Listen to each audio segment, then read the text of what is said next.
இன்றைய நாளும் அக்டோபர் மாதம் 6ஆம் திகதி வானிலை தொடர்பான அறிக்கையோடு இணைந்திருக்கிறோம். நாட்டின் பெரும்பாலான பகுதிகளில் மாலை வேளையில் இடியுடன் கூடிய மழை பெய்வதற்காக சாத்தியக்கூறுகள் அதிகப்படியாக இருப்பதாக வளிமண்டலவியல் திணைக்களம் எதிர்வு கூறியிருக்கிறது.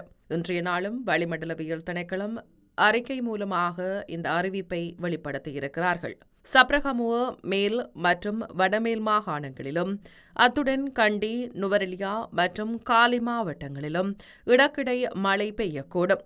ஏனைய பிராந்தியங்களின் பல இடங்களில் பிற்பகல் 2 மணிக்கு பின்னர் மழை அல்லது இடியுடன் கூடிய மழை பெய்யக்கூடும். புத்தளம் தொடக்கம் காலி, கொழும்பு ஊடாக மாத்தறை வரையான கடல் பிராந்தியங்களின் பல இடங்களில் மழை அல்லது இடியுடன் கூடிய மழை பெய்யக்கூடும்.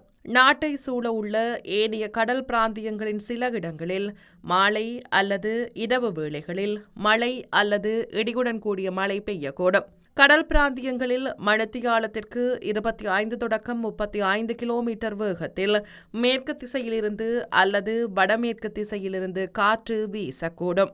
புத்தளம் தொடக்கம் கொழும்பு, ஹாலி, ஹம்பாந்தோட்டை ஊடாக பொத்துவில் வரையான கடல் பிராந்தியங்களில் மணித்தியாலத்திற்கு 55 தொடக்கம் 60 கிலோமீட்டர் வேகத்தில் அடிக்கடி காற்று அதிகரித்து வீசக்கூடும். இவ்வாறான சந்தர்ப்பங்களில் இக்கடல் பிராந்தியங்கள் கொந்தளிப்பாக காணப்படும். நாட்டை சூழ உள்ள ஏனைய கடல் பிராந்தியங்கள் இடக்கிடையே ஓரளவு கொந்தளிப்பாக காணப்படும். புத்தளம் தொடக்கம் கொழும்பு, காலி, ஹம்பாந்தோட்டை ஊடாக பொத்துவில் வரையான கடல் பிராந்தியங்களில் கடல் அலையானது சுமார் 2.0 தொடக்கம் 2.5 மில்லிமீட்டர் உயரத்திற்கு மேலெழக்கூடும். இக்கடல் பிராந்தியத்தை அண்மித்த கரை பிரதேசத்திற்கு கடல் நீர் உட்புகக்கூடிய சாத்தியம் காணப்படுகிறது.